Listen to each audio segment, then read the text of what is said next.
By dusk, a strange sound echoed through the fields, the faint scrape of wood against stone, like a door slowly opening after decades of neglect.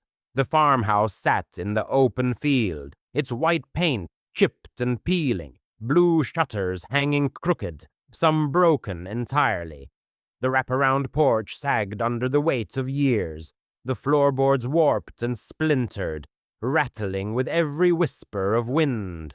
The windows were grimy, streaked with rain and dust, letting in only a dim, muted light that barely illuminated the gloom inside. The air inside the house was thick and fetid, a suffocating mix of rotten wood, damp mold, and the sour tang of mildew clinging to every surface. The den was a cavern of shadows. A broken armchair sagged in one corner, its stuffing spilling onto the cracked wooden floor. A once polished cabinet now stood gray and lifeless, doors hanging open, revealing empty shelves coated in decades of dust.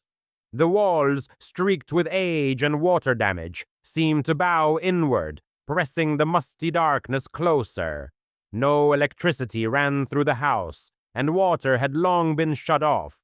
The only light came from the thin, grimy windows, casting long, trembling shadows across the rooms. Every creak of the floorboards echoed like a whisper of the past, every gust of wind through a broken shutter like a ghost passing through. The smell of decay was pervasive, clinging to clothes, hair, and skin, a constant reminder that this house had been abandoned in all but spirit. The house was always quiet, save for the faint glow that appeared in the upstairs window the night of the carnival. It was a soft, flickering light, almost apologetic, disappearing as soon as the father and boy left the carnival. When October passed and the leaves withered into winter, the town seemed to forget the events of that day, everyone except me. I couldn't shake the image of the pale boy's face on the milk carton. Sunken eyes, dirt-streaked cheeks. Some part of it felt achingly familiar, yet distant, like a dream I could almost recall. I found myself drawn to the barren field where the carnival had been. The grass was thick with weeds, bald patches scarred the earth where tents and booths had once stood.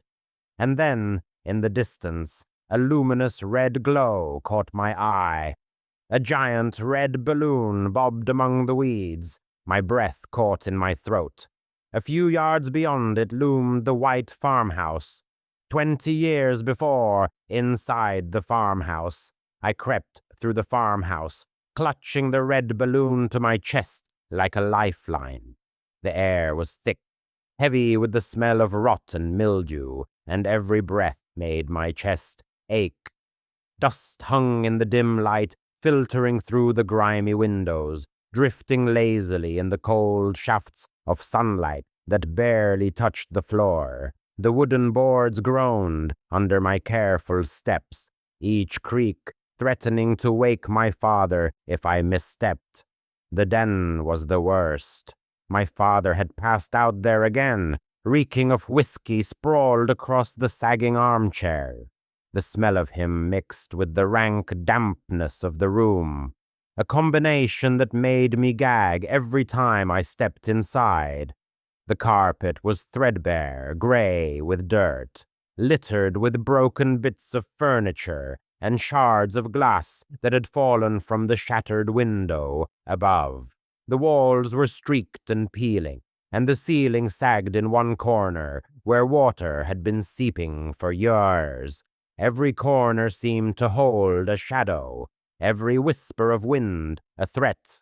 I moved carefully, tiptoeing past splintered chairs and tables, my hands trailing along the cold, cracked walls for guidance.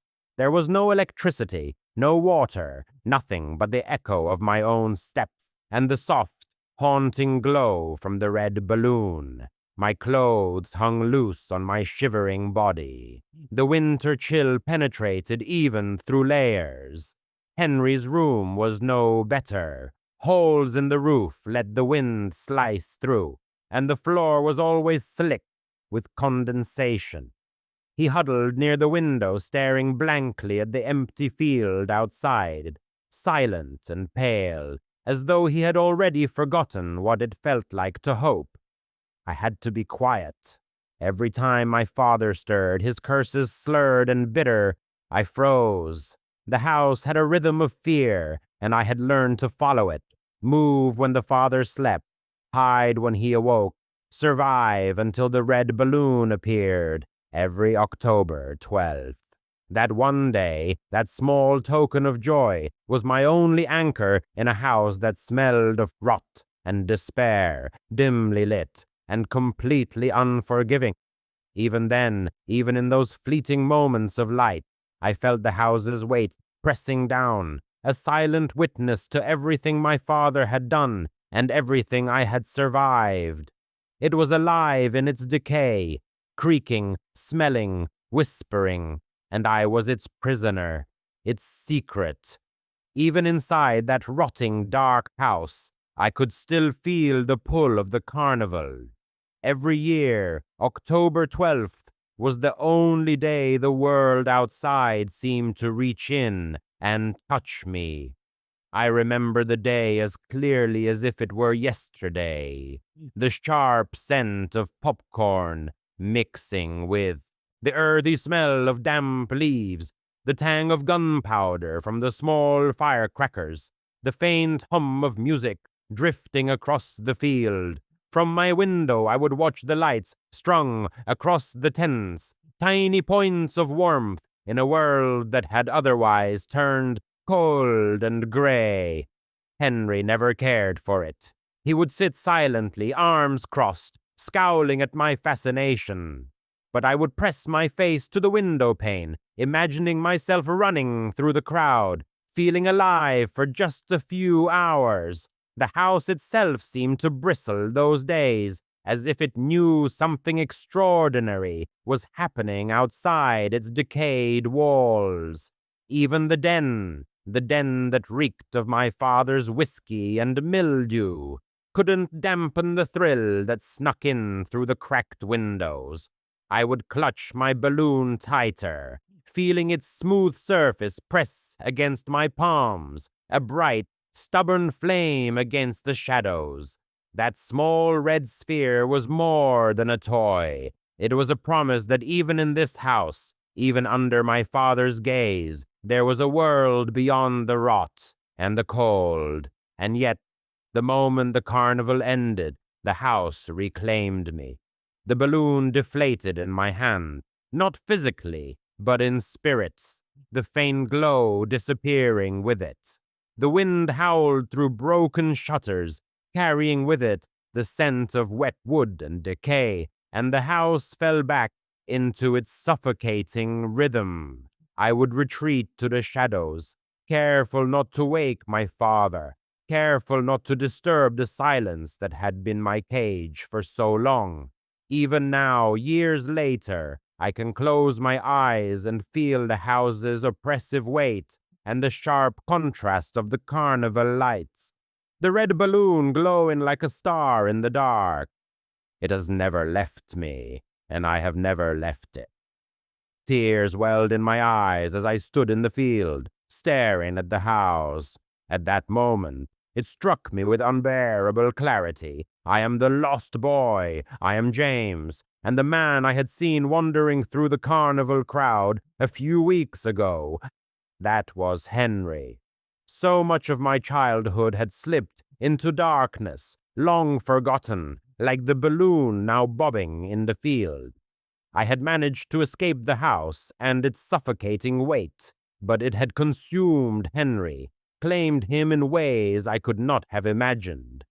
He lingered within its walls, trapped in the endless cycle. Long walks on gravel roads, muttered curses, drunken days and nights spent in the den. Decades had passed, yet nothing had changed. And then I saw it. Henry wasn't walking alone. He had a boy with him, a boy who looked eerily like me, but I knew it wasn't me.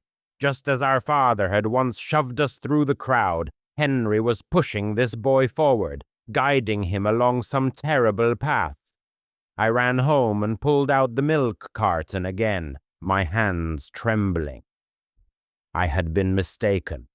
The boy in the photo resembled me as a child, but it wasn't me. It was the boy from the carnival, walking with Henry. A pit opened in my stomach. What had Henry done? What was he doing with the lost boy?